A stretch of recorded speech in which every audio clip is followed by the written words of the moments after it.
The trial of a former aide to a European Parliament politician begins this week. The aide is accused of spying for China while working for a member of Germany's far-right AfD party. Deutsche Welle correspondent Emily Leshner joins us now from Berlin. Emily, g'day. So tell us about this aide and what they're being charged with.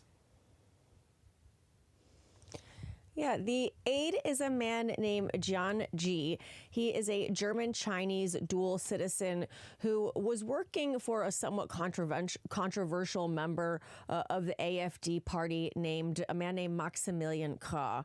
And he was working there from 2019 working for Maximilian, from 2019 until his arrest last year.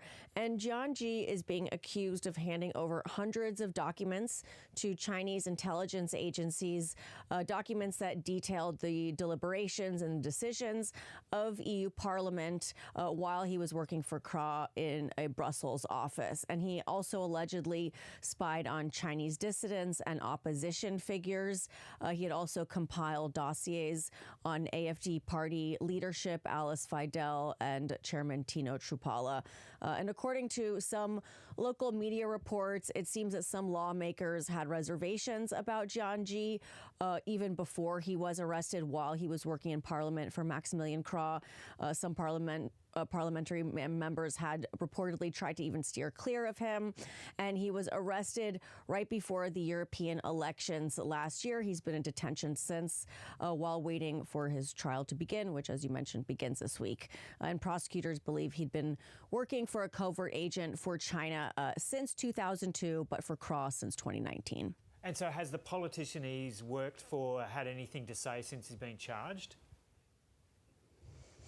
Well, Krah has denied collaborating with John or with Chinese intelligence officials. That is something he has been questioned about.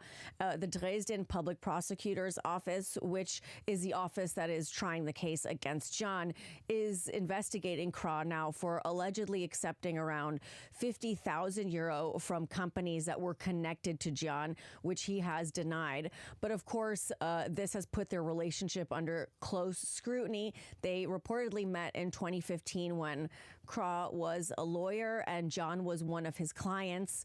And when Krah began serving in the European Parliament as a representative of the AfD party, he hired John for what he says were John's expertise in trade and logistics and his language skills.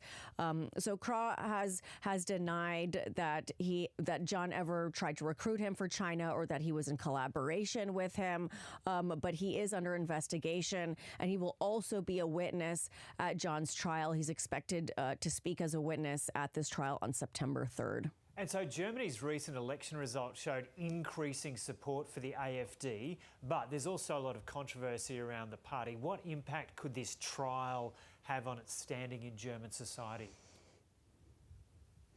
Yeah, that's right. The election did show that there is an uptick in support for the AfD party. And it's also important to remember that the AfD is formally considered a right-wing organization by German authorities.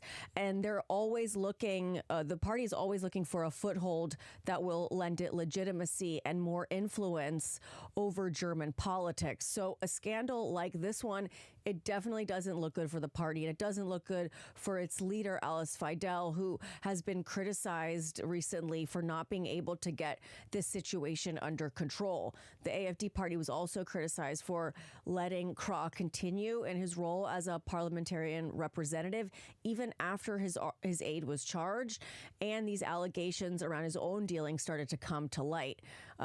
So it definitely doesn't look good for the party. And Krah and John are not the only ones that have been caught up in this scandal. Investigators also charged an accomplice of John, a woman named Jackie X. She was working at an airport here in Germany, and investigators say that she was giving John information about flights and cargo, including the transportation of military equipment and people linked to German arms companies.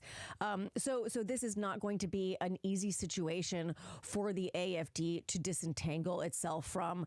The party also recently lost an appeal not to be considered a far-right organization, which gives German authorities the right to surveil them. They lost this appeal. So we might have seen some growing support for the AfD party within Germany, but it also seems like their problems are mounting, and that grip on German politics is going to be harder to get with scandals like this one. Yeah, it'll be interesting to hear developments from that trial over the coming weeks. Emily Leshner, thanks for that from Berlin.